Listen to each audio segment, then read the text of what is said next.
ছাত্র শিবির যতই বলুক তারা একটা নৈতিক সংগঠন, যদি তারা নৈতিক সংগঠনই হতেন তাহলে বিগত 16 বছর বা তার পূর্ববর্তী সময়গুলোতে তার এবং তার যে পার্টি জামাত এই বিএনপির সাথে জোট করে রাজনীতিতে থাকতেন না, কিংবা ছাত্রলীগের ভিতরে লুকায়িত অবস্থায় রাজনীতিটা করতেন না, বরং ছাত্রলীগের সাথে সরাসরি চোখে চোখ রেখে তিনি ছাত্রদের হয়ে ফাইটটা করতেন, যেটা তারা করেন নাই। বরং ছাত্রলীগের হয়ে হলে থেকেছেন, সুবিধা ভোগ করেছেন এবং এখন তারা বলছেন যে তারা কখনোই সন্ত্রাসী কার্যক্রম করে না। কিন্তু আমরা জানি, আমাদের কাছে অসংখ্য নিউজ ক্লিপ আছে যে তারা চট্টগ্রাম বিশ্ববিদ্যালয়, রাজশাহী বিশ্ববিদ্যালয়ে কি করেছে।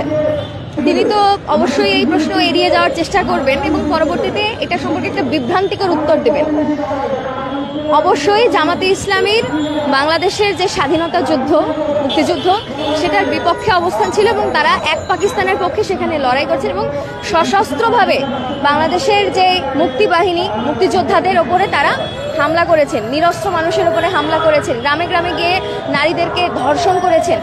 এবং সব থেকে বড় কথা যে 14ই ডিসেম্বর যে বুদ্ধিজীবী দিবস আমরা পালন করি, আমরা একটু প্রশ্ন করতে চাই যে বাংলাদেশ, এবং আমি ঢাকা বিশ্ববিদ্যালয়ে দাঁড়িয়ে আছি, ঢাকা বিশ্ববিদ্যালয়ে যে বুদ্ধিজীবী, সেই বুদ্ধিজীবীদের লিস্ট কারা তৈরি করে দিয়েছিলেন?